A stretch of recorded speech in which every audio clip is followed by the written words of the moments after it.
Buenas tardes, muchas gracias por venir a acompañarnos acá. Hoy tengo el honor de presentar a la vicedecana de Derecho, la doctora Silvia Nona, que se incorpora a la Academia Argentina de Ciencias del Ambiente. Y me parece que también puedo saludar a su cónyuge, que llegó tardíamente, pero ahí está. Estábamos esperando que llegara para comenzar. Bueno, el tema de la ponencia de la doctora Nona es el derecho a la información pública ambiental. Se trata de un derecho cuyo ejercicio se encuentra frecuentemente ante dificultades. En muchos casos, por la renuencia de funcionarios públicos que procuran ocultar el incumplimiento de sus deberes ambientales. La doctora Nona, que me dijo que hable poco, tiene un brillante... Que hable poco de mí. No, pero... Tiene un brillante currículum, está doctorada en la Universidad de Buenos Aires, hizo un postdoc en la Facultad de Derecho de la UBA. Su especialidad es el régimen de los recursos naturales. Tiene posgrados en Comercio Internacional de la Facultad de Ingeniería de la UBA y en Derecho Ambiental de la Universidad Austral. Es profesora titular de Derecho de los Recursos Naturales y Protección del Ambiente de la Facultad de Derecho. Me parece que era la cátedra del doctor Pigretti, donde él nos enseñaba, en la época mía de alumno, Derecho Agrario y Minero. En la mía también. Pero usted llegó mucho después que yo, doctora. También enseña Derecho Ambiental en la Universidad Abierta Interamericana y es profesora invitada en posgrados de universidades públicas y privadas. Además, es investigadora permanente del Instituto de Investigaciones Jurídicas y Sociales Ambrosio Gioja.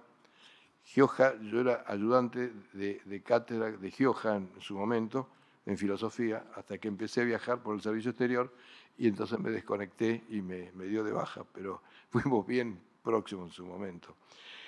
Desde el 2010 fue secretaria académica de la Facultad de Derecho y sus trabajos, y fue secretaria académica de la Facultad de Derecho hasta que resultó electa vicedecana, cargo que ejerce desde los primeros días de este mes. Sus trabajos y publicaciones son numerosos y de muy alta calidad. Yo considero además que tienen una notable contribución docente para la formación profesional. La forma en que los trabajos se presentan son claramente docentes, que es lo que ella ha sido principalmente, fuera de las funciones que también ha prestado en la administración. Ella analiza la evolución del derecho ambiental en nuestro país partiendo de normas y fallos del siglo XIX, donde hubo algunas cosas claramente de carácter ambiental, pero que no se reconocían entonces como ambientales y no vinculadas a la salud. En sus trabajos muestra cómo ha crecido el derecho ambiental en las últimas 5 décadas, incluyendo en la República Argentina, claro. El artículo 41 de la Constitución, el último párrafo del artículo 124 de la Constitución, de la reforma del 94, que son, digamos, productos de una calidad jurídica en los procedimientos que ha sido mala. Es decir, la Constitución salió chueca, le faltaba un artículo que después fue incorporado en el lugar, no en el lugar donde lo habían pensado los constituyentes, sino como anexo al artículo 77, una cosa. En fin, nuestra Constitución fue elaborada en el 94 en condiciones precarias y si uno escucha el debate, o lee, porque ya no se escucha, el debate, por ejemplo, la discusión sobre el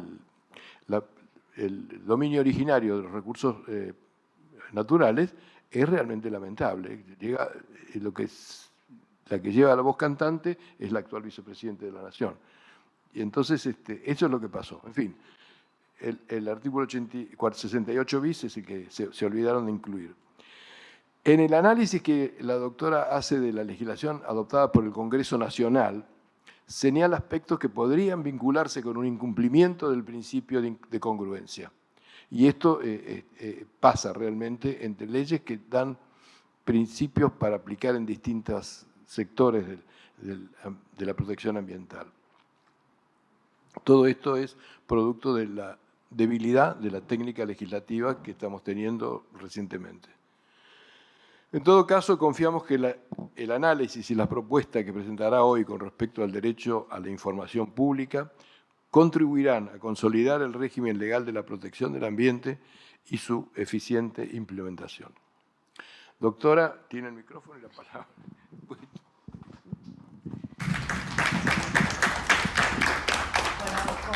Bueno, ¿cómo están? ¿Me escuchan? Afortunadamente he tenido la oportunidad de saludar personalmente a cada uno y a cada una de ustedes. No son muchas las mujeres que están, pero las conozco y les agradezco su presencia. Y la verdad es que me siento muy honrada que hayan considerado para ser incorporada a esta academia por su jerarquía, por su trayectoria. Y quizás esto ya lo hayan repetido mucho, pero el nombre de la academia es realmente lo que quienes nos preocupamos por la temática ambiental entendemos cómo debemos tratarla. Siempre hablamos de la inter y la multidisciplinariedad que requiere el tema ambiental y justamente esta academia es una academia nacional de ciencias del ambiente. Es decir, aquí confluyen distintos saberes, distintas ciencias que con distintas perspectivas pueden en la suma y en el aporte realmente influir y marcar una diferencia en tantas cosas que necesitamos todavía completar, algunas de las cuales ya ha mencionado el doctor Estrada Ulluela. Bueno, yo tengo una pequeña presentación que les voy a dejar, que van a compartir, y además me hice un libreto, porque cuando yo hablo de determinados temas me entusiasmo y me encanta sumar experiencias profesionales, personales, que creo que son muy importantes también, pero si yo voy al punto y al foco y al tema, después podemos quedar con tiempo para intercambiar ideas y eso va a ser muy, muy enriquecedor. Agradezco muchísimo a quienes me han propuesto y quienes, según me dicen, por unanimidad han aceptado y han aprobado mi incorporación. La verdad es que entrar a la página web, que está muy actualizada, por cierto, de la academia y ver los nombres que viene integrando la academia me hace sentir muy honrada. Así que gracias además por estar acá. Y bueno, vamos al punto y a lo que yo quiero hoy compartir con ustedes. A ver, los problemas ambientales son fuentes de graves problemas, conflictos entre personas, países, regiones, y esta realidad da lugar a un ámbito muy peculiar de intercambio que va creciendo día a día y que muestra un contexto social y geopolítico muy desafiante. La necesidad de reaccionar al cambio climático, la necesidad de conservar los recursos naturales y utilizarlos de manera racional, desde ya que requiere de una gobernanza no solamente nacional, local, regional, sino una gobernanza mundial. Y esto en los diferentes niveles, local, nacional e internacional, pero involucrando a todos los sectores que forman parte. Y no solamente estoy hablando de la ciudadanía, estoy hablando de los gobiernos, estoy hablando de los agentes económicos y de la sociedad civil organizada. Y en este contexto surge el concepto de la democracia ambiental hacia la sostenibilidad, que está entendida como la necesaria participación en la toma de decisiones en materia ambiental que esté basada en la cooperación y en la colaboración. Hace justamente 50 años, y a instancias de las Naciones Unidas, se firma la Declaración de Estocolmo, que es el primer documento internacional en reconocer el derecho a un ambiente sano mediante 26 principios. Años después, en los 90 del siglo pasado, se fijan metas ambientales para un nuevo milenio y poco se cumplió. se propusieron nuevas metas para la primera década del siglo XXI. Llegó el 2010 y seguíamos sin demasiado avance, pero la cuestión era cada vez más evidente, y especialmente por las consecuencias asociadas al cambio climático. Y entonces el mundo se propuso priorizar el asunto ambiental. Se escribieron metas para el 2020. Estamos en el 2022 y estamos ahora muy ocupados trabajando sobre los objetivos del desarrollo sostenible para el 2030. O sea que desde 1972, hace 50 años, estamos buscando un modelo de desarrollo diferente, un desarrollo que sea sostenible, que tenga en cuenta el presente, pero que no deje de pensar en qué vamos a dejar para el futuro.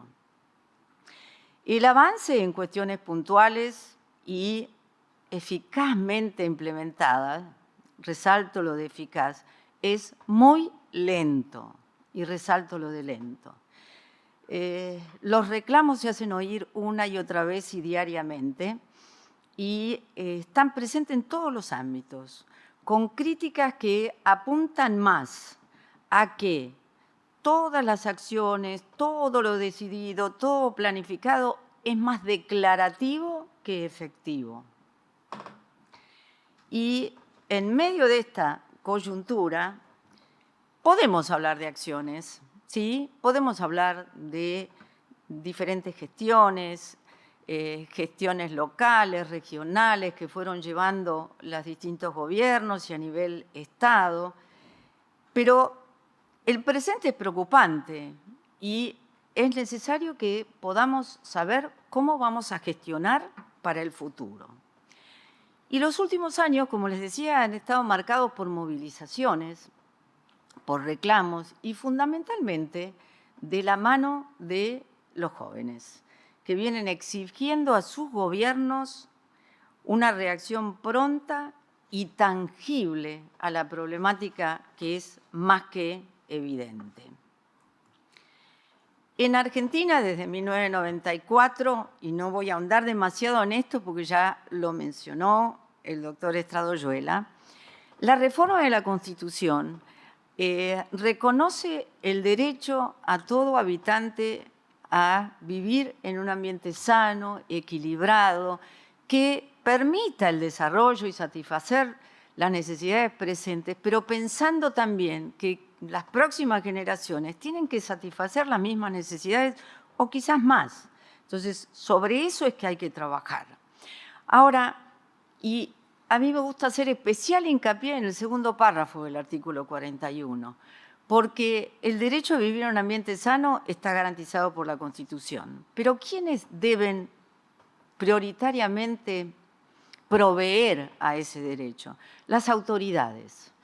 Y para ir al tema de mi presentación, voy a acortar el segundo párrafo y voy a resaltar que son las autoridades las que deben proveer a la educación y a la información ambientales.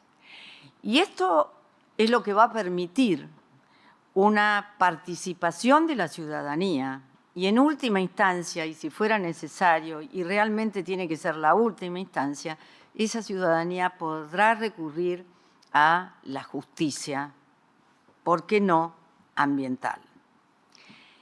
En nuestro país, estos pilares de los que estoy hablando, educación, información, participación, están claramente recogidos en distintas normas.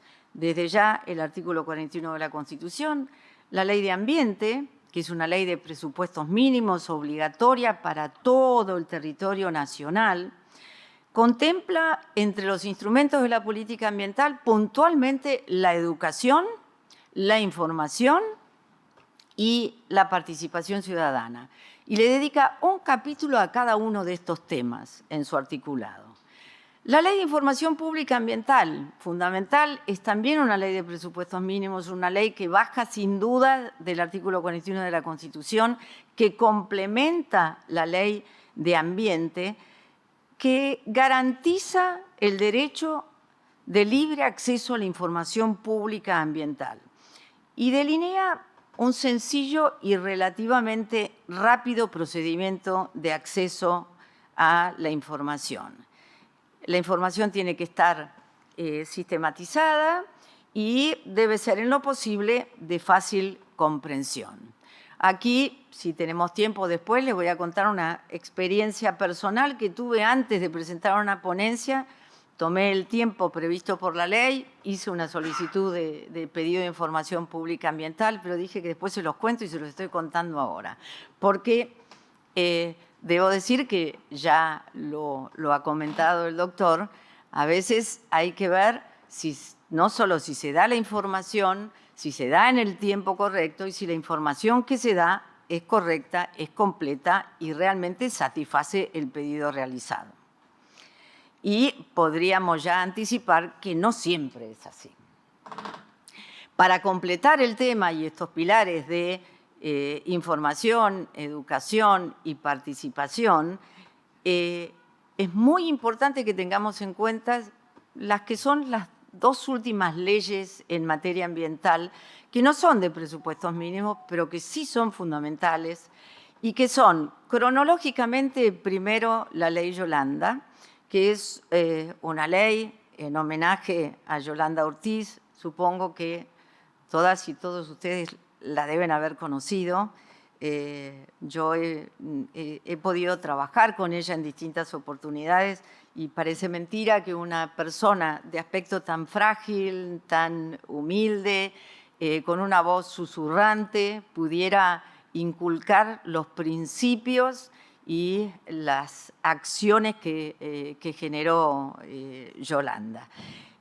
Bueno, esta ley lleva su nombre y es una ley que exige la formación integral en materia de ambiente para todos quienes se desempeñen en la función pública en los tres poderes, legislativo, ejecutivo y judicial, y coincido que hay que trabajar mucho en el ámbito legislativo, que es donde salen las normas, que después el Poder Ejecutivo debe ejecutar y a través de las cuales después los jueces tienen que dictar sus sentencias.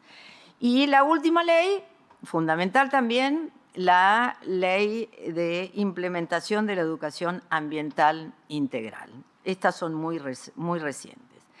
Quiero en este punto, y habiendo hecho esta introducción, resaltar que el acceso a la información encuentra primariamente fundamento en los presupuestos de todo Estado de Derecho y en el marco de una democracia participativa, que implica que la comunidad es un sujeto activo, propulsor de ideas y que el gobierno debe erigirse como un brazo ejecutor de esas ideas. Y así una ciudadanía formada e informada que se involucra y participa, fortalece esa democracia legítima y transparente y eficiente que todos quisiéramos tener. El acceso a la información, además, favorece la apertura y la transparencia en la toma de decisiones. Y la participación informada es, a su vez, un mecanismo para integrar todas esas preocupaciones que tiene la comunidad y que a lo mejor los gobiernos no advierten, pero que es necesario abrir ese diálogo. ¿Para qué? Para conocerlas y para poder trabajar en forma conjunta en la búsqueda de soluciones. Como les decía, finalmente el acceso a la justicia ambiental es importante cuando todo lo anterior ha fallado. Ahora bien, si hablamos de información pública ambiental y tal como está planteada en nuestra Constitución Nacional y las leyes que acabo de mencionar, nos estamos refiriendo a ese concepto, ese criterio que estuvo presente en la negociación de la Declaración de Río de 1992. Y es el reconocimiento que la mejor manera de enfrentar desafíos ambientales es con un verdadero e inmediato acceso a la información, a la participación y a la justicia. Entre los principios aprobados por la Declaración de Río, el principio 10 es el que reúne estos conceptos sobre los cuales estoy haciendo hincapié. 20 años después de la Conferencia de Río, en el año, 20 años después, 2012, siempre me fallan cuando cambiamos de siglos las sumas. 2002, 2002, en la conferencia conocida como Río más 20, porque fue 20 años después, es que, a ver, en la transparencia está. No. Hay otra conferencia en el 2002. Claro, que se hace en África. por eso. Es la de 2012. Y esta es 2012. Es la de Río más 20, 92, 2012. Ahí los países de América Latina y el Caribe se ponen de acuerdo en que hay que fortalecer ese principio 10 y de alguna manera comprometerse, pero con algo más formal, que podía ser una declaración o que podía ser otro instrumento, y eso da origen al comienzo de la negociación de lo que es hoy el Acuerdo de Escazú. La negociación del Acuerdo de Escazú tomó 6 años. Yo he participado de la negociación de algunos tratados internacionales, por ejemplo, el de Estocolmo sobre contaminantes orgánicos persistentes, que siempre digo que es el tratado que menos tiempo tomó de negociación, porque fueron poco más de 5 años, y siempre hago la misma broma, pero la anticipo, y eso es porque participé yo de la negociación. Pero no, era un convenio en el que había realmente muchos intereses y sobre todo los países del norte, porque si seguíamos contaminando desde el sur, recibían las consecuencias en el norte. En este caso, después de 6 años, en la ciudad de Escazú, en Costa Rica, se suscribe este acuerdo que reafirma y fortalece ese principio 10 y esos 3 pilares básicos para la toma de decisión ambiental. Es un acuerdo regional que se constituye un verdadero instrumento, me parece que me faltó pasar, un verdadero instrumento jurídico y muy novedoso que consolida estos aspectos fundamentales de los que estamos hablando, pero que se erige como un tratado de derechos humanos. El ambiente, el derecho al ambiente como un derecho humano. Entendiendo además que las interrelaciones que existen entre los distintos estados partes, entre nuestros territorios, requieren de medidas comunes y además las consecuencias de lo que se ejecuta en el entorno local no solamente van a producir efectos sobre lo regional, sino también a nivel mundial. Y en un momento como el actual, de incertidumbre, de desaliento, de preocupación por el presente y por el futuro, la llegada de este acuerdo fue visto con muy buenos ojos y creo que estamos todos esperando una eficaz implementación de este acuerdo.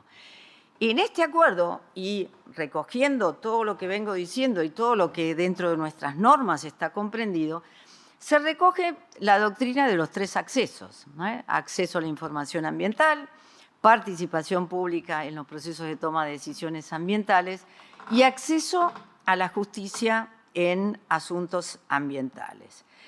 Por información vamos a entender cualquier información escrita, visual, sonora, electrónica, registrada. Por eso digo que es un instrumento muy novedoso. Hace muchos años hablar de electrónico no hubiese cabido en un texto de un tratado.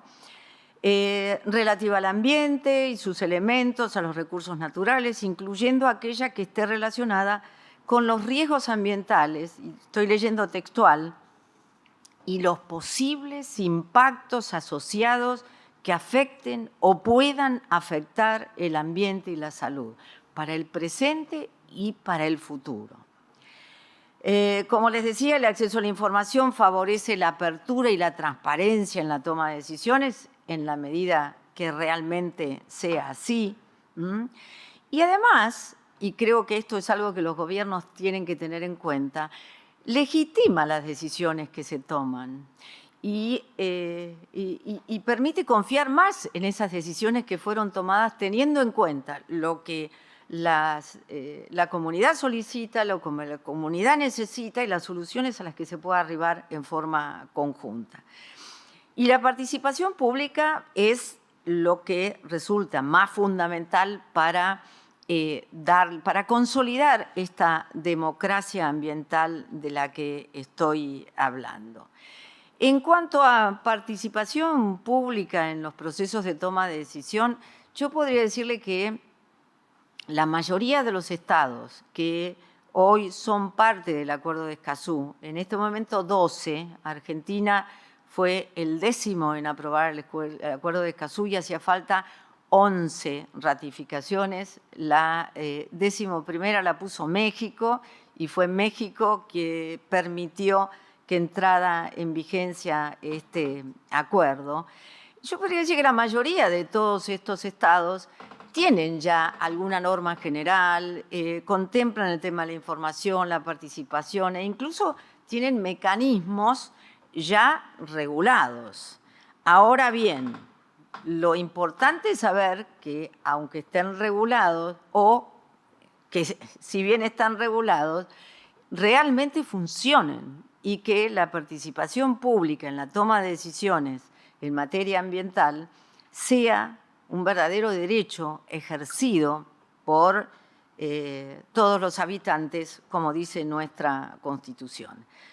Finalmente, el acceso a la justicia en asuntos ambientales, que ya les dije, yo preferiría que nunca tuviéramos que llegar a la justicia, porque quiere decir que ya estamos llegando en una etapa en la que todo lo anterior falló. Cuando hablamos de justicia ambiental, no solamente estamos hablando de los tribunales, sino también en las instancias administrativas, donde se pueden hacer muchas más cosas que cuando dos partes se enfrentan ante la justicia. A ver, estos 3 accesos, ya se los he comentado, están claramente identificados en la Constitución Nacional, en la Ley de Ambiente, en la Ley de Información Pública Ambiental y, bueno, en la ley que aprueba el Acuerdo de Escazú. Y lo que sí ya podemos ver es que se vislumbra y se identifica un reflejo a nivel judicial. Yo les he puesto, creo, no sé si se ven. Sí, se ven. La primera es un amparo ambiental que fue presentado por varias organizaciones. La Organización Proteccionista Naturaleza de Derechos, la Asamblea de Vecinos, además, esta es de Buenos Aires, el Foro Ecologista de Paraná, de Entre Ríos, y la Unión Ciudadana por la Vida y el Ambiente de Santa Fe.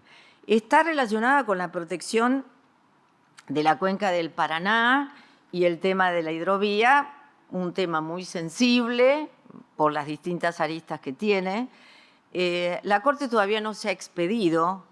Yo les he puesto un link para que puedan ver no solamente la demanda completa, sino tienen un link al dictamen de la Procuración General, que es muy bueno y que va en el sentido que uno quisiera que la Corte Suprema de Justicia de la Nación finalmente se expida.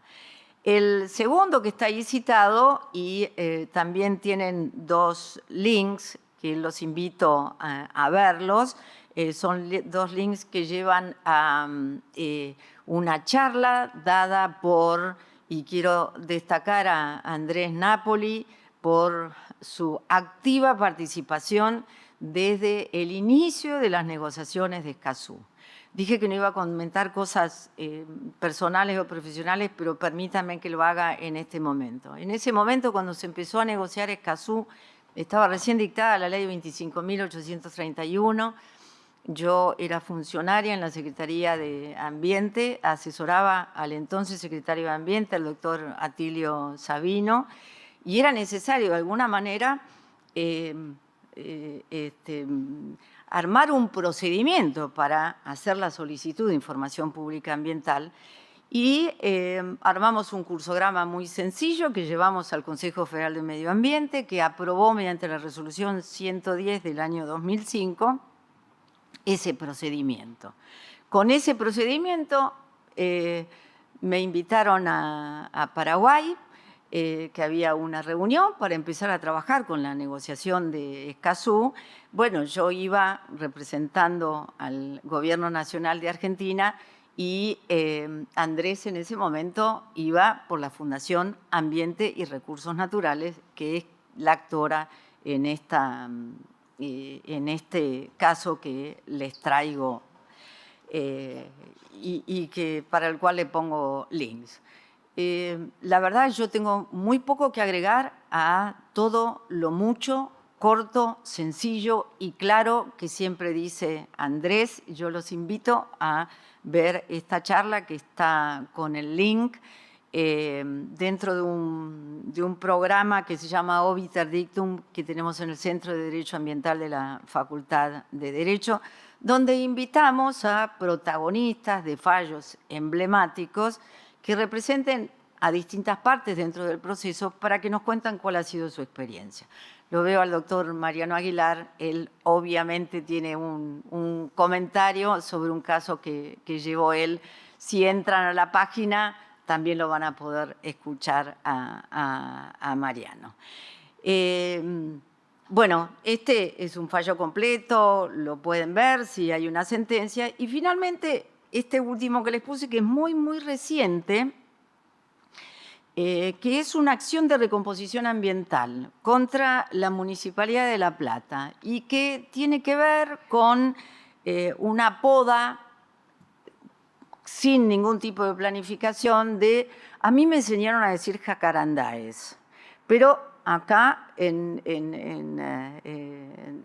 la demanda dice jacarandás. Cada uno léalo como quiera. Yo creo que voy a seguir diciendo maníes y jacarandáes, que es lo que me enseñaron cuando era chica. Es muy interesante este reclamo y ¿por qué lo traigo a colación? Porque cuando enuncia el derecho aplicable, no solamente incluye todas estas leyes de las que yo les estuve hablando, y espero no haberlos aburrido, los textos son muy sencillos y muy amenos, no hace falta ser un abogado experto para leer.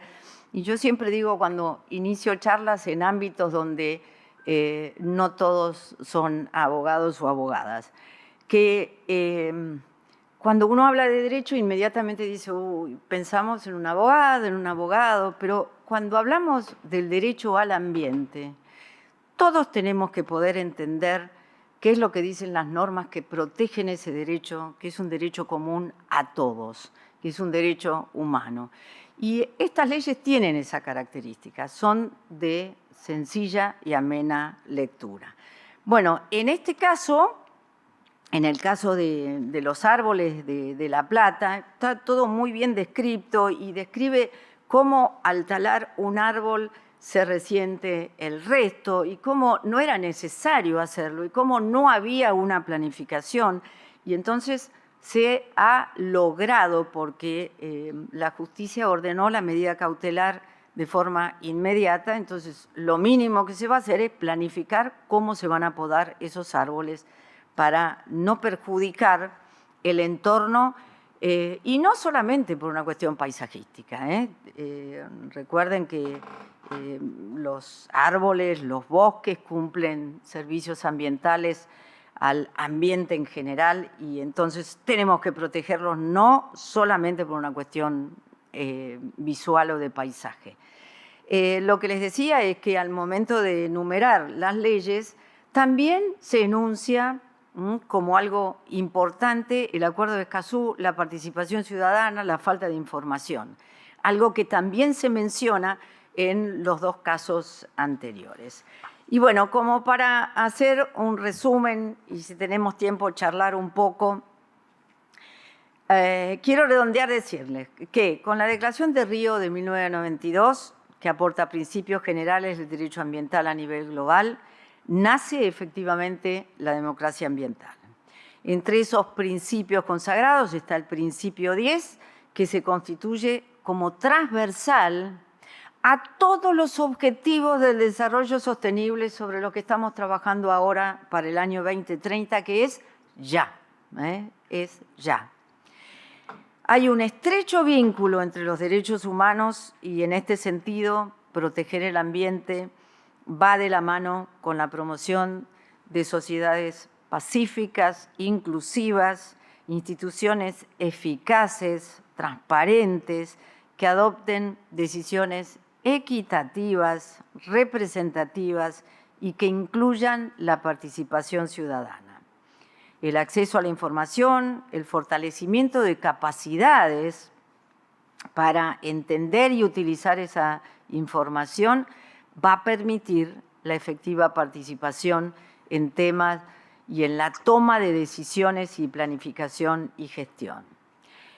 Y por su parte, está claro y evidente que los alcances que un país logre en defensa del ambiente van a ir a consecuencias buenas para la región, para el mundo y el planeta que compartimos.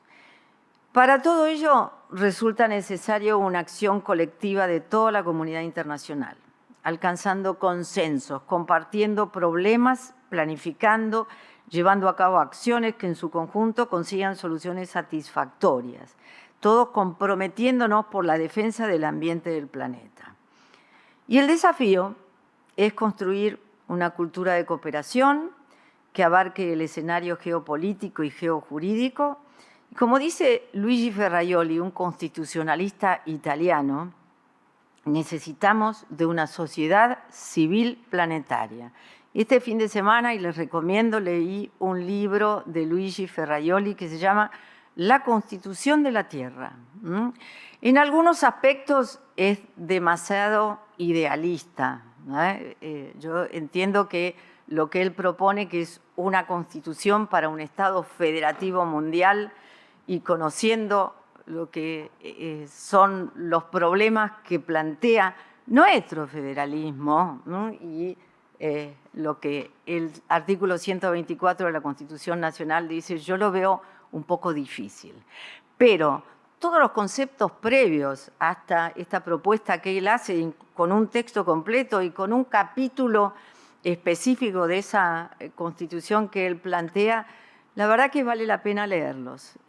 Yo los leí en muy poco tiempo, habiendo tomado el colectivo 60 de aquí a Rincón de Milver. Así que léanlo con mucha tranquilidad. Es un libro muy ameno, escrito por un constitucionalista. Bueno, tenemos aquí a nuestro constitucionalista amigo, colega, estrella que tanto queremos, al doctor Sapsay. Bueno, en definitiva, necesitamos de diálogo, de entendimiento, de construcción, de coordinación y de consensos, desprovistos de mezquindad, eso que abunda hoy en día, pensando en el bien jurídico, en el bien común y único, asegurando el derecho humano a vivir en un ambiente sano que garantice la justicia social. Y esto debe ser a nivel global, planetario, integrado. En definitiva, formarnos, informarnos y participar. Y en última instancia, recurrir a la justicia. Aunque haya abogados en la sala, perdón, pero creo que hay que tratar de evitar llegar al litigio. Bueno, muchas gracias. Me olvidé de pasar las últimas de transparencias. Trabajemos en el 2030 y bueno, muchísimas gracias. Nosotros vamos a distribuir eso que vos. Sí. Ahora tengo que cumplir otra ceremonia que es darle el diploma. Bueno. Doctora, la felicito. No, Me alegro muchas mucho. gracias. Muchas gracias a todos. Gracias.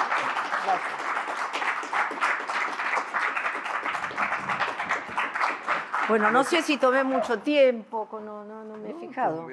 El momento internacional que estamos viviendo y la situación nacional, además, para nosotros, no es de ninguna manera propicia para avanzar en estas cosas. Tuvimos un periodo, es cierto que la conferencia del 72 fue bien importante y despertó la conciencia ambiental, en realidad a partir de algún movimiento que había en Estados Unidos, la primavera silenciosa, ese libro, en fin, todo eso. El 72 fue importante. En el 92 la situación era totalmente distinta. Había caído el muro de Berlín, se había disuelto la Unión Soviética. Es decir, hay que tener en cuenta que, por ejemplo, los países comunistas no participaron en la reunión del 72, solamente fueron Yugoslavia, Cuba y China. De modo que la caída de la Unión Soviética fue importante y hablábamos en ese momento del dividendo de la paz. Estábamos por disfrutar la ventaja de disponer de recursos que antes estaban dedicados a otra cosa. Eso se mantuvo, creo yo, hasta el 2008. En 2008 se produjo primero la crisis financiera en Estados Unidos, después se difundió una crisis económica internacional y desde el 2008 para acá venimos para atrás. Y en este momento tenemos una situación realmente muy desfavorable en materia de hacer acuerdos internacionales y se dicen cosas y se hacen otras. Cuando mencionó México, la doctora Nona, México acaba de decir que va a explotar todo el petróleo que quiera porque es lo que necesita y es lo que va a hacer. Es decir, esto es lo que está pasando. No hay en la negociación sobre clima avances. En junio las reuniones fueron malas y ahora en las que va a haber en la COP27 en Egipto, ojalá mejoren, pero no hay una buena perspectiva. Entonces hay que, yo no digo que haya que demandar siempre, pero hay que insistir ante la autoridad pública de cada uno de nuestros países. Y además, me parece que se debe crear un espacio distinto para la acción de los gobiernos subnacionales. Es decir, hay más gobiernos subnacionales sensibles a estos temas que gobiernos nacionales. Es más fácil hacer un acuerdo entre una provincia y un estado en Estados Unidos que conseguir que la Argentina y Estados Unidos estén de acuerdo en alguno de estos temas. No digo Estados Unidos por decir alguno que es el cuco, pero además con Brasil hemos tenido siempre dificultades muy serias. De modo que es positiva este enfoque y hay que trabajar fuerte en esto, pero las condiciones ambientales, las condiciones no están dadas. Se acaba de aprobar la resolución 300 de la Asamblea General de Naciones Unidas que terminó, que dice que el derecho a un ambiente sano es un derecho humano, no dice nada más que eso. Yo la fui a leer con ansiedad y no podía creer que solamente dijera eso. Es decir, no, y tuvo algunos votos, no votos en contra, pero sí abstenciones. De modo que es una campaña en la que hay que seguir con fuerza y las ideas propuestas por la doctora Nona sin duda son las que nos van a llevar adelante, pero hay que convencerse de que hay mucho trabajo que hacer, creo yo. Sin duda, y sí. Bueno, me sacó el tema, tenía anotado lo de la resolución de Naciones Unidas, pero me lo expolió. Iba a decir algo. Y yo estoy muy de acuerdo con lo que acaba de decir y la importancia de los gobiernos subnacionales. Pero también hay algo que quiero ser muy puntual porque yo soy un poco crítica en cuanto a lo que va a ser la implementación del Acuerdo de Escazú, conociendo lo que es a nivel interno. Cuando digo interno, hablo también de nuestras provincias y la relación que tienen entre las provincias y los municipios y las provincias y el Estado Nacional. Cuando uno mira la Ley de Información Pública Ambiental, hay un artículo, creo que es el 9, que dice, lleva por título Centralización de la Información. Cuando las provincias vieron ese título, montaron en cólera diciendo ¿por qué yo voy a tener que dar información sobre el estado del ambiente en mi provincia al Estado Nacional?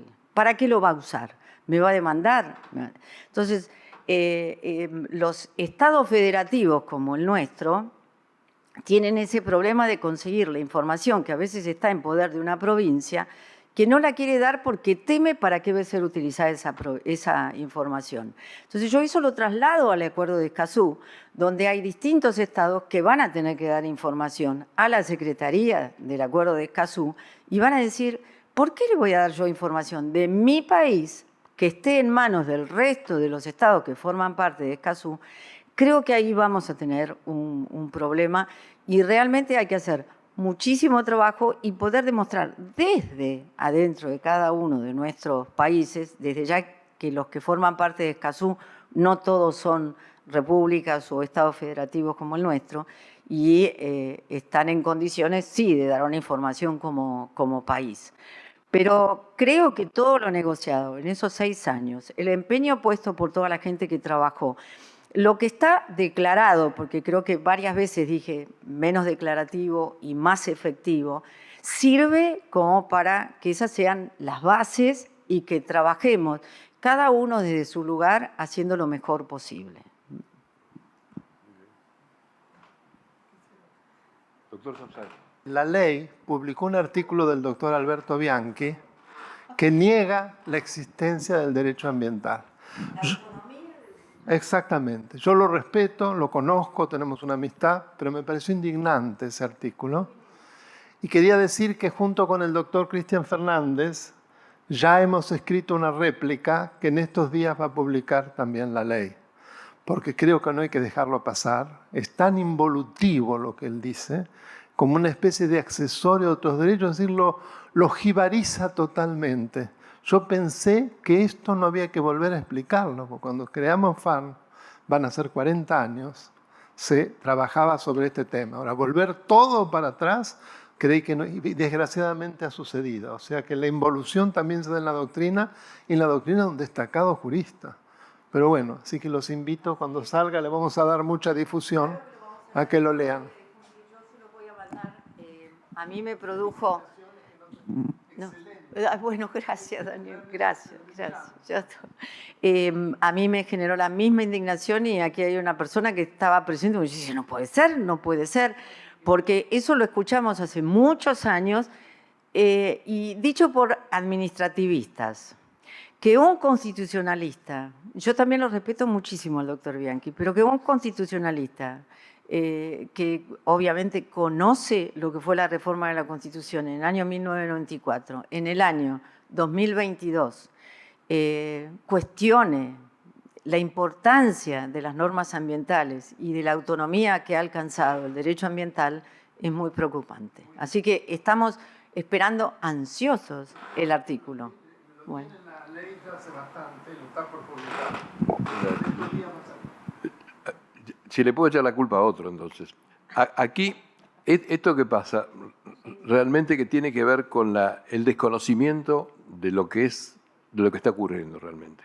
Es decir, esta es la Academia Argentina, no Nacional, Argentina de Ciencias del Ambiente, donde hay científicos provenientes de otras disciplinas. No hay la suficiente difusión de la información que las otras disciplinas tienen sobre lo que está pasando en el ambiente en general en sus diversos aspectos. No hay, yo creo que por distintas razones. No hay porque no hay estímulos para que esto sea así, no hay porque la dedicación profesional a estos temas no se orienta a la protección del ambiente, sino a la protección de la inversión. Y entonces ahí es que tenemos... Ahora, si estas cosas no las decimos, yo que ya no estoy fuera de combate en materia de inversión, puedo decir cualquier cosa. Pero esto es lo que hace falta decir. No puede ser que no haya control sobre los procesos industriales que se introducen en el país y se vaya todo el riachuelo tranquilamente. Es decir, estas cosas no pueden seguir pasando. Nuestro inventario de emisiones es malo. No hemos conseguido establecer un sistema nacional de control de las emisiones de gases de efecto invernadero. 1000 cosas. Y esto falta porque no hay del lado de la ciencia una manifestación constante, coherente y actualizada de lo que nos está pasando. Entonces, los abogados haremos todo lo que podamos, pero necesitamos el apoyo de la ciencia. Por eso es el sentido de esta academia donde podemos reclamarle a los ingenieros, sobre todo, que nos aporten las cosas. Perdón, sí. ¿Qué tal? Muchas gracias por su excelente charla. Yo voy a hablar del lado de la ciencia. Sí, de las ciencias naturales, digamos, no las del gobierno y de gestión. ¿Cómo? Claro, la dispersión es mayor, digamos. El tema que vemos los que estamos, por ejemplo, en el área de clima, de oceanografía, etcétera, en Argentina, es la fragmentación y lo que sería la falta de sostenimiento de las bases de datos observacionales, que son la esencia de la información pública. Yo esto lo sé muy bien porque estoy a cargo de un proyecto en vinculación con la Organización Meteorológica Mundial para el rescate de datos meteorológicos de Argentina, que tiene una excelente base de datos, pero que no la conocemos. No hay un sostenimiento de esas bases de datos como hay en otros países, y nadie está hablando de una base de datos central, sino hoy con la electrónica puede ser una base de datos distribuida, que cada actor aporte su información, pero que obviamente requiere un control y una legislación por parte del Estado. Por otro lado, el Estado no aporta los fondos necesarios para el mantenimiento de los sistemas de inventarios que requieren la ley de presupuestos mínimos. Los retasea, frena la realización de los inventarios, etc. Entonces, ¿en qué medida tanto Escazú como el principio de la doctrina de los tres accesos se puede aplicar para recuperar esta tradición que tenía Argentina en la época de Sarmiento y por lo menos hasta la década del 30, de tener buenas observaciones, buenas bases de datos y su sostenimiento? Bueno, muchísimas gracias y además muchas gracias porque sé todo el trabajo que usted hace y su equipo hace y lo que significa. Pero estoy totalmente de acuerdo que si la información está y no se brinda es porque no se quiere, alguien no quiere que se conozca, ¿no?, la información, que sin duda los datos no son los que se están esperando, y si no son los datos que se están esperando, la información no es buena, es porque hay que tomar nuevas medidas. Y la verdad es que los gobiernos están muy lentos, muy inactivos y muy flacos en la toma de determinadas decisiones. Las normas están, y las normas habría que hacerlas cumplir. El primero obligado en hacer cumplir las normas, y por eso yo fui muy puntual cuando leí el segundo artículo, el segundo párrafo del artículo 41 de la Constitución Nacional, son las autoridades. O me incluyo, somos las autoridades, porque en el ámbito donde uno esté, y yo como vicedecana, antes como secretaria académica, me ocupé que dentro de la facultad hubiera la mínima separación de residuos y que tuviéramos tachos para descartar y que eso pudiera ser reciclado por… bueno, trabajamos con una cooperativa. Todos podemos hacer algo, pero el compromiso mayor lo tienen que tomar desde arriba. Y lo que estas normas nos permiten es seguir reclamando, no bajar los brazos y no pensar que porque no tuvimos suerte la primera vez, porque yo ni quiero pensar en el doctor Catán cuando presentó su primer reclamo y le habrán dicho, pero este hombre, ¿qué es lo que está reclamando? Alberto Catán, creo que muchos de ustedes lo conocen o lo conocían, falleció hace bastante, fue profesor mío en la facultad, en la especialización, hasta que se hizo muy conocido porque ganó una demanda que planteó como vecino de la ciudad de Buenos Aires por la caza indiscriminada de Tonina Sobera en el mar argentino.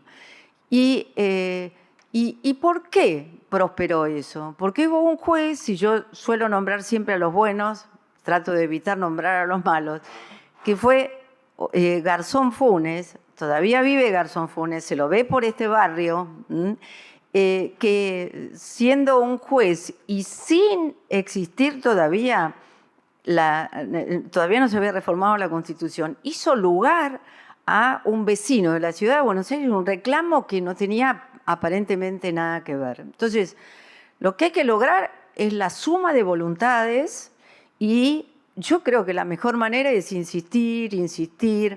Yo soy una persona muy activa, pero al mismo tiempo muy pacífica, consensuadora y conciliadora. Creo que el reclamo fuerte y de ir con los pies para adelante no sirve, pero el insistir, machacar, hablar y en cuanto ámbito uno esté, seguir insistiendo, en algún momento va a rendir sus frutos. Y hoy es un día muy especial. Yo creo que todos ustedes habrán leído Allá lejos y hace tiempo. Bueno, hoy es el aniversario de ese naturalista precursor novedoso. Hace 100 años que murió y ahora no me sale el nombre. ¡Qué horror! Eso, William Hudson, así como se lo conoce. Argentino, que vivió hasta los 33 años, primero en Florencia Varela, después en Chascomús, después se fue a Inglaterra, donde murió. Textos innumerables. Un naturalista que en aquel momento, yo lo leí en la escuela primaria, hace muchísimos años. Jamás le di la trascendencia, ni la importancia, ni creí que 100 años después de su muerte, no de mi primaria, porque hace menos años, yo voy a estar recordándolo en una reunión como esta. Quizás un comentario muy pequeño desde mi formación profesional, soy economista, y desde un tema también que es hoy globalmente preocupante, que es el tema que mencionó el doctor Estrayuela de cambio climático, tema en el cual he trabajado en los últimos, no sé, 25 o 30 años, digamos. Hoy por hoy, digamos, cuando uno observa, hace un seguimiento, digamos, donde el punto de partida es el ambiente biótico físico y antrópico, digamos. Nosotros somos parte, concretamente, de eso que se denomina ambiente, digamos, por lo menos está dentro de esta concepción. Y cuando uno observa el estado del arte en la evolución, por ejemplo, de este problema global llamado calentamiento global en particular, de origen fundamentalmente, aparentemente humano, digamos, si bien muchos historiadores dicen ninguna civilización fue ecológicamente inocente. Pensando en civilizaciones a partir de los sumerios, considerada la primera civilización hace aproximadamente unos 7.000 años, a grosso modo. Esos estudios que se hacen hoy, que se siguen regularmente en muchos organismos internacionales, muestran, por ejemplo, un fenómeno que es muy difícil de manejar y por eso es que hace, no sé cuánto, 27 años que existe una convención marco de cambio climático, ¿no es cierto? Usted comenzó la presentación haciendo referencia a la sostenibilidad, como dicen los españoles, o a la sustentabilidad, como solemos decir nosotros.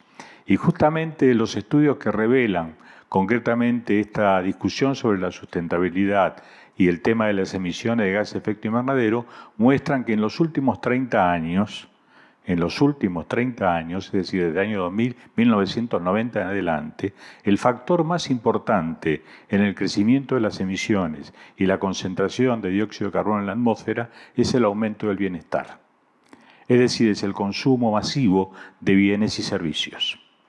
Y eso es muy difícil de revertir concretamente, ni siquiera por normas o doctrinas, por decirlo de alguna manera, y coincide ese fenómeno, esos 30 años, con la llegada al mercado, por decirlo de alguna manera, por eso dije que me voy a hacerlo desde una deformación profesional, de aproximadamente 1.800 millones de personas, que se incorporaron a ese consumo masivo de bienes y servicios.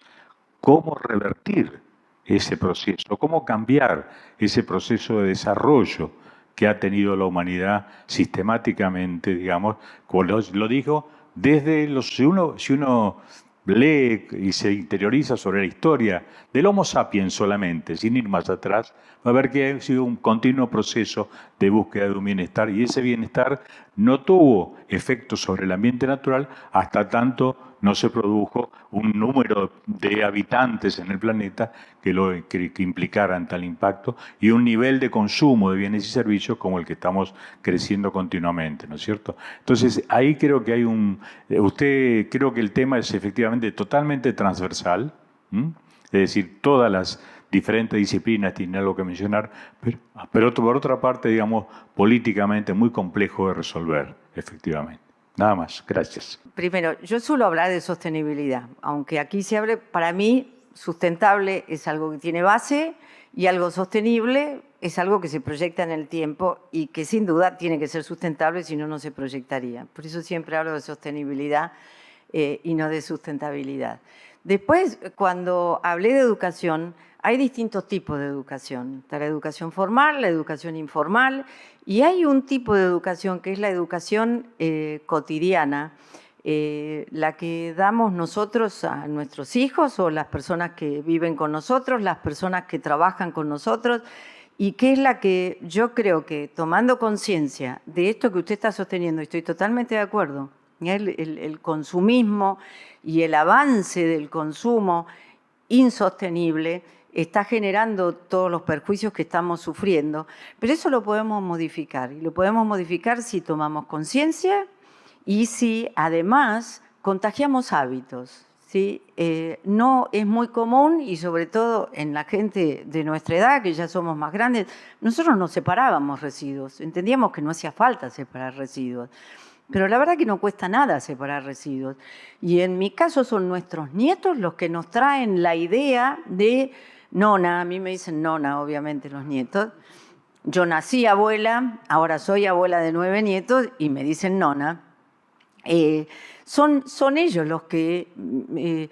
qué lindo, en el colegio nos enseñaron a separar, entonces son pequeños hábitos y yo suelo decir que la suma de pequeñas cosas hacen la gran diferencia, y las pequeñas cosas las podemos ir implementando, cada uno de nosotros desde nuestros ámbitos, cosas que nunca hemos hecho, empezar a hacerlas. Y bueno, yo soy optimista, hay cosas que se van a poder cambiar, otras que no, y otras que, con mal ejemplo de los gobiernos o de quienes deberían dar el ejemplo, sin duda no se van a cambiar. Y gracias. Muy bien. ¿Podemos quedarnos un buen rato? Podemos seguir un buen rato conversando de estos temas. Bueno. Curiosamente, yo pienso una sola cosa. Alain hablaba de bienestar.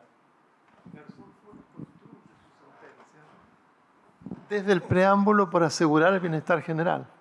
Se agarra, es interesantísimo, se agarra de eso para poder dar legitimación y después satisfacción a esa situación tan particular de un ciudadano de la capital que está protegiendo algo del océano, una especie en vía de extinción. Así que es muy importante lo que dijo. Y también significa que no hay más remedio que la forma de enderezar la voluntad de las autoridades públicas es a través de otro poder del Estado, ¿no? A ver, yo estoy trabajando desde hace un tiempo, no sé si va a rendir o no va a rendir, pero además lo estamos trabajando con una experiencia práctica en la Facultad de Derecho, el tema del arbitraje ambiental, que es una instancia de conciliación previa a la justicia. Yo creo que en materia ambiental, cuando llegamos a la justicia, llegamos tarde porque ya hay daño, ya hay algo que reclamar y porque hay dos partes totalmente enfrentadas ante el juez, a quien le tienen que demostrar que tiene la razón, cada una. Ahí ya hay un enfrentamiento. Si lográramos los temas ambientales, llevarlos a una instancia de conciliación previa, de arbitraje ambiental previo, la situación de las dos partes es diferente, porque se sientan a conversar sobre un tema que, en el que no están de acuerdo, pero en el que ya voluntariamente dijeron vamos a tratar de llegar a un acuerdo, con una persona que está enfrente tratando de conciliarlo, con capacidades para hacerlo desde ya, y yo creo que eso puede llegar a tener buenas consecuencias. No me mires mal, Mariano, porque no se llegaría al litigio. Y eso lo estamos, en este momento, ahora justamente, y lo dijo el doctor Sapsay, Cristian Fernández, a quien él nombró, es el tutor del equipo de la Universidad de Buenos Aires en una competencia federal de arbitraje ambiental que organiza la facultad, en la que participan universidades de todo el país, públicas. El año pasado fueron solo públicas, este año hay universidades privadas, donde se les plantea un caso hipotético y los distintos equipos tienen que plantear una memoria actora, una memoria demandada, y en noviembre se van a producir los alegatos. Y la verdad que la experiencia del año pasado fue magnífica. Estudiantes de Derecho, seguramente a punto de recibirse su mayoría, alegando, pero sosteniendo un argumento sin ir al encontronazo total con el otro equipo, sino tratando de buscar un punto de conciliación. Y creo que tenemos que trabajar también en ese sentido, empezar a preparar conciliadores ambientales. Bueno, yo quería hacer solamente comentario respecto a lo que dijo Silvia, y yo entiendo que acá el problema es el tema económico que está versus el ambiente. Este es el problema de fondo, es un poco lo que estamos discutiendo, lo que estás poniendo sobre la mesa y lo que estamos viendo en toda tu exposición definitiva a través de la información o no información por parte del Estado. Tiene que ver directamente la parte económica, en el sentido que está siempre influyendo los intereses de los particulares a su vez del Estado. Esto, por un lado, quería comentar que es el tema de fondo del ambiente, que lo conocemos desde 1992, lo conocemos desde el 72, desde el 1970, desde Estocolmo lo conocemos, el problema. Ese es un tema. Y el otro tema es el tema del incumplimiento de las normas. El incumplimiento de las normas es algo que lo tenemos, yo creo que también como una especie de concepción argentina, que lamentablemente está, desgraciadamente, muy arraigado. Y entonces es muy difícil, porque que se cumplan las normas ambientales pareciera que es algo imposible. Nos encontramos continuamente con problemas en las intendencias, que es imposible que hagan cumplir las intendencias porque les beneficia. Por ejemplo, las intendencias que están acá en el Delta, todas las que tienen que ver con el Delta en este momento, es decir, están todas creando continuamente, están creando vecindarios nuevos prácticamente sobre el río, arriba de los humedales. Y al municipio le interesa. ¿Por qué? Porque obviamente recibe dinero del impuesto y les hace pagar a todos y va a percibir en lo sucesivo el dinero. Bueno, esto está íntimamente vinculado con lo que vos estabas planteando y con lo que estás hablando, que yo creo que son temas de mucha importancia que hay que tener en cuenta para entender finalmente cuál es el problema que puede haber respecto a la información o no por parte del Estado también, porque el Estado a veces informa mal o no informa o desinforma, o dice que hay una cláusula que preserva, que dice que no pueden explicar porque hay intereses muy importantes que no se pueden conocer, ¿de acuerdo? Y bajo ese pretexto no dan explicaciones. Bueno, quería comentar esto nada más y agregar a los comentarios que ya se estaban haciendo. Y la verdad que muy bien, muy buena tu posición. Sí, Mariano, el tema del cumplimiento de la normativa ambiental es mi desvelo hace años. Hace años escribí que en materia ambiental, de normativa ambiental, teníamos contaminación. De hecho, hay tantas normas vigentes, algunas superpuestas, contrapuestas, lagunosas, se vuelven a dictar normas posteriores sobre los temas que ya estaban regulados y la verdad que el legislador dice, derógase toda ley que se oponga a la presente. Caramba, tómense el trabajo de ver cuáles son las normas que se oponen a la presente y pónganlo en el texto de la ley como para que uno no tenga que ir a mirar a ver cuál y a cuál se estaban refiriendo. Eso desde ya, y tenemos contaminación normativa.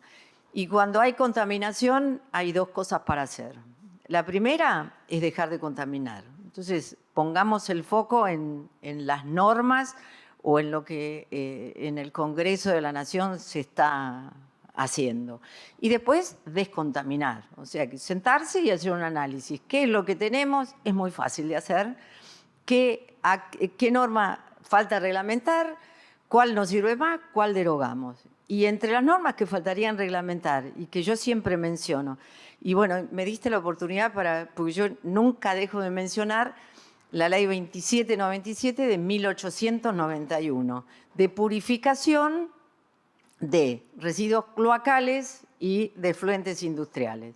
Desde 1891 está prohibido arrojar a los ríos de la República residuos cloacales y, dice la ley, residuos nocivos de los establecimientos industriales, sin un previo tratamiento previo de purificación. El artículo 2 dice que el Poder Ejecutivo hará el estudio de base de la situación.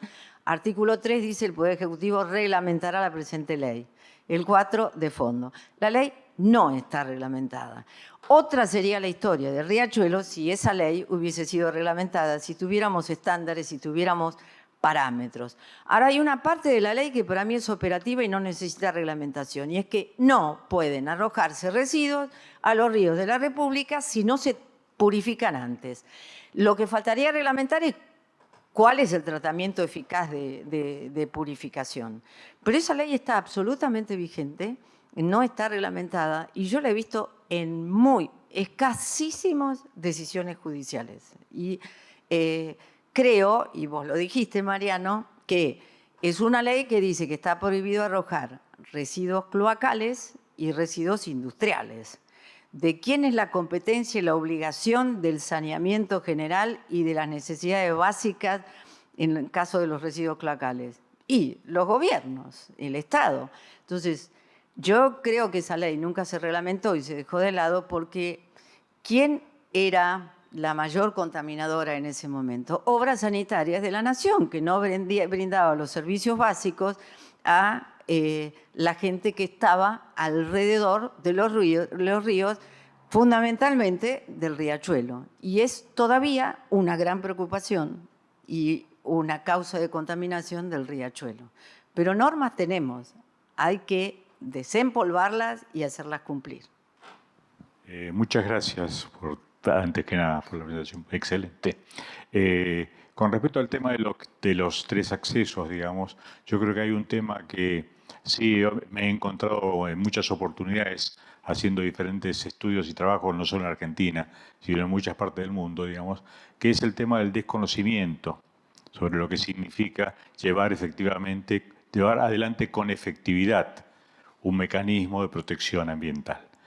Porque muchas veces me encontré acá, digamos, prácticamente trabajando con el tema de economía circular, 30 municipios en el Gran Buenos Aires que inauguraban con bombos y platillos plantas de reciclaje para PETs.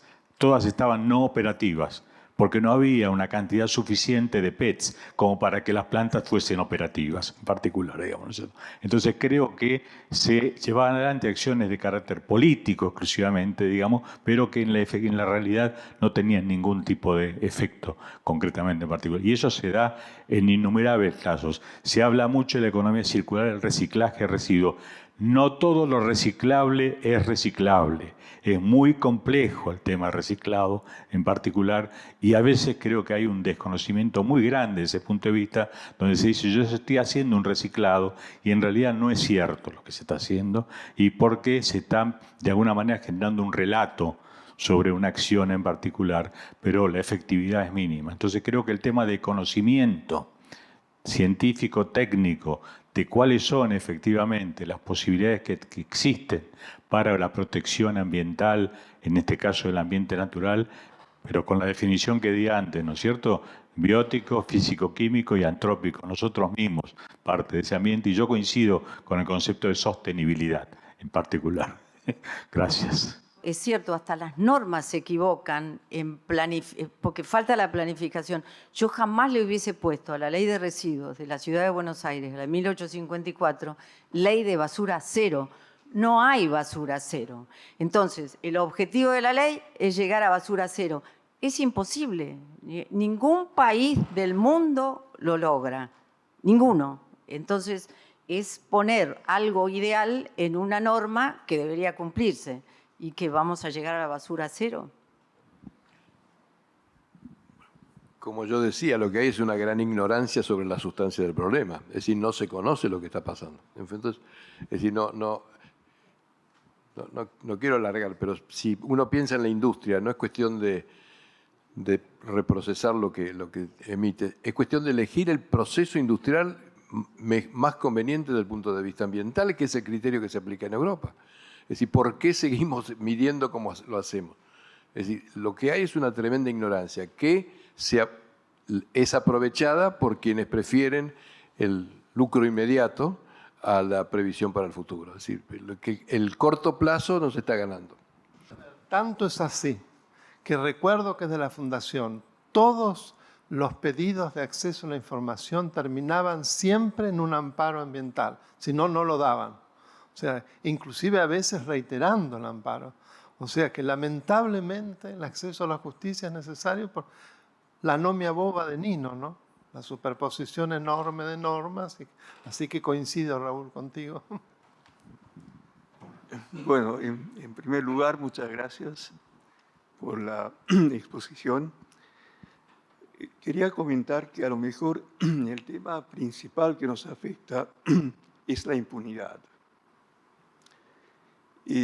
Usted habla de normas que están desde hace más de un siglo y que no se han reglamentado. Y es verdad esto, no se ha reglamentado miles de leyes en nuestro país y en otros países. Y la pregunta es, ¿cómo es posible que durante todo este tiempo las autoridades que tenían la responsabilidad de reglamentar esas normas no lo hicieron y no han tenido ninguna acción, digamos, que los señale como incumplimiento de los deberes de funcionarios públicos? Entonces, eso por un lado. Disculpen, estos temas me afectan mucho. Yo soy científico y tengo la comprobación de que en forma sistemática se evita la información que permite las soluciones que corresponden a los distintos problemas. Y es siempre dentro de un marco de impunidad. O sea, las personas que digamos, contribuyen a que las soluciones no se puedan realizar son las exitosas en nuestra sociedad. Y este es el problema. La impunidad en todos los aspectos es lo que nos caracteriza y es lo que nos lleva al fracaso, incluyendo el tema ambiental. Y la pregunta entonces es, ¿cómo podemos evitar que esto continúe de la misma forma? Porque si no va a ser siempre una cuestión de discursos, de intenciones muy nobles, pero que chocan contra una realidad, que es la impunidad. Yo no fui, eso es lo primero. Y por otro lado, yo he tenido la suerte en mi actividad profesional de ser auditora de normas ISO 14000, trabajé un tiempo como asesora en la Cámara de Diputados, pasé por el Poder Ejecutivo Nacional, por el Poder Ejecutivo de la Ciudad de Buenos Aires, y en cada lugar a donde fui he tratado de poner lo mejor de mí. El tema de la impunidad es, yo diría que un mal enquistado de ninguna manera en la sociedad argentina, pero sí es un mal enquistado en los gobiernos argentinos. No me gusta a mí hablar de Estado porque yo me considero Estado, yo me considero que formo parte del Estado. Y muchas veces fue poca decisión, no necesariamente impunidad, poca decisión, poca voluntad, poca fuerza y en muchos de los casos impunidad. ¿Cómo podemos ir en contra de eso? Bueno, ahí nuevamente los abogados y la verdad que tenemos presente aquí en la sala a alguien que en reiteradas, no lo voy a nombrar porque todos saben quién es, se ha expuesto, ha insistido, ha reclamado, no la ha pasado bien y sin embargo sigue insistiendo, seguimos apoyándolo, algunos con medidas concretas y acompañándolo en lo escrito, como Cristian Fernández, contestando a algo que realmente nos dolió.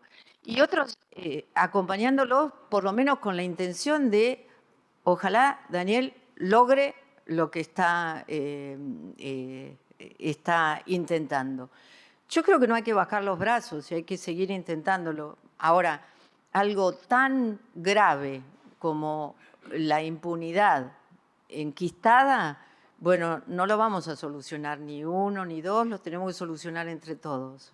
Y a mí también me sensibiliza mucho el tema. Quiero mucho a mi país y hoy me estoy arrepintiendo de que uno de nuestros hijos que tuvo la posibilidad de quedarse en el exterior, le hayamos insistido para que se quedara en Argentina. Yo quiero que Argentina crezca. Este es un tema y lo tenemos que poder lograr todos en conjunto. Yo entiendo que a veces las charlas parecen ser nada más que repetitivas, declamativas, pero desde la Facultad de Derecho de la Universidad de Buenos Aires estamos intentando muchas cosas que no van a dar el fruto en breve. Quizás yo ya no las vea, pero se están formando hombres y mujeres de derecho que realmente defienden, entre otras cosas, el derecho humano a vivir en un ambiente sano. Creo que en algún momento la cosa va a cambiar. Ante todo, felicitarla por la exposición. Cuando una exposición genera réplicas es fantástico. Ha logrado lo que todos queremos, ¿no es cierto? Eso que usted planteaba recién tiene que ver con la educación. Es clarísimo. Yo tengo dos ejemplos. Uno, hace muchos años, yo iba mucho tiempo yo conozco toda la costa, ese es mi métier profesional. Y iba mucho a Gesell, después a veranear, porque me conozco los mejores lugares de la costa, cuáles son los lugares de agua más cálida, ¿no es cierto? Entonces iba con mi familia y veía en Gesell, hace muchos años, repito, que hacían tratamiento de la costa indebido, y yo le decía a la gente, mira, no hagan esto, porque se arruina, con el tiempo va a pasar esto. Y esas cosas fueron pasando, y hubo un momento que iban a lotear 6.700 hectáreas para hacer un barrio nuevo en el sur. Y entonces ya habían pasado varios años y la gente me conocía de Gesell, y me dijeron qué se podía hacer. Entonces yo hice un informe con una colega de La Plata, y con eso presionaron al intendente, porque pueblo chico, infierno grande, si no, no lo votaban más, y esa es la reserva ecológica de Gesell. Pero hay que hacer de abajo, porque de arriba, sí, doctor, mucho gusto, lo vamos a llamar, es así. El otro ejemplo es en Tierra del Fuego. En el 2000, yo soy investigador del CONICET y desarrollo mi labor en el Servicio Geológico. Y en el 2016 había un reclamo de la provincia de Tierra del Fuego por un problema que había. Entonces, como yo soy experto en el área costera, se trataba de algo muy simple y muy complejo al mismo tiempo, y es que había una empresa que sacaba rodados del fondo marino. Ahí hay que tener en cuenta que el rango de marea son 8,50 metros aproximadamente. Entonces, cuando baja la marea, con topadoras bajaban a la planicie de abrasión, sacaban los rodados, los subían en camiones y los clasificaban, los tamizaban, miles y miles de toneladas. Ahora, eso generó una erosión, porque estaban sacando es muy técnico esto, pero los rodados que migraban y que protegían a la costa. Esos rodados que sacaban a mitad de camino desde lo que es Cabo Domingo y Río Grande, más o menos son 25 o 30 kilómetros, no llegaban a Río Grande. Entonces hubo que hacer una defensa de Río Grande. Entonces, yo hice el informe, porque eso costó millones de dólares para proteger Río Grande, simplemente pero la gente ignoraba eso. O sea, la gente de la cantera me recibió a mí, que yo hacía el trabajo de inspección, amablemente. O sea, no es que estaban en negro, así, no sabían. Por eso la educación es muy importante. Pero lo que me causó mucho daño personal es que cuando hago el informe, entonces un funcionario me dice, bueno, ¿qué podríamos hacer? Y digo, mire, pues yo trabajé varios años en Tierra del Fuego, pueden sacar rodado de ahí, de allá. Ah, pero eso es privado, tenemos que pagar. Porque el material que estaba en el mar no pagan ningún canon. Entonces, por eso digo que la educación es muy importante. Y justamente ese informe que yo hice para el Servicio Geológico fue por un, digamos, alegato producido por una gente ambientalista de Ushuaia. O sea que es muy importante. Yo digo que es muy importante transmitir eso porque cuando esos chicos llegan a la función que sea, puede ser abogado, puede ser escritor, si uno les explica la cuestión ambiental aceptablemente, van a ser los primeros en defender la cuestión ambiental, que es un poco lo que usted estaba diciendo.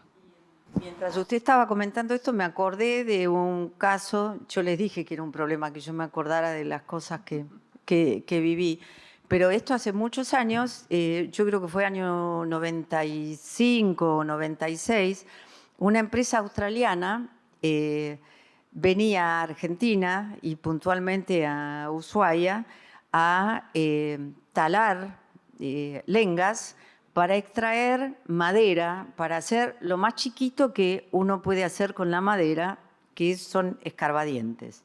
El árbol, la lenga, la madera, y perdón que me exprese de esta manera, soy abogada, la madera es firme, no se astilla, entonces son los mejores escarbadientes porque no se parten al ponerlo entre los dientes.